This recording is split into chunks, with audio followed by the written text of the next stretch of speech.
desmuntant tòpics sobre l'aprenentatge d'una llengua. M'agradaria molt aprendre llengües, però no tinc mai temps. És cert que a vegades anem molt atrafegats, però en realitat, amb tan sols 10 minuts al dia, sovint pots progressar molt. Pots adaptar l'aprenentatge al teu ritme de vida i combinar-lo amb activitats quotidianes, com anar en metro. M'has convençut. Els diumenges a la tarda tinc força temps i me'l reservaré per estudiar una llengua. Molt bé, però pensa que l'aprenentatge d'un idioma és més eficaç si es fa amb freqüència. Quants cops hem sentit que és millor fer una mica d'esport cada dia?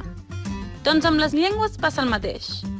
És millor estudiar 10 minuts cada dia que posar-s'hi una tarda sencera a la setmana. Així doncs, què esperes per començar a aprendre una llengua?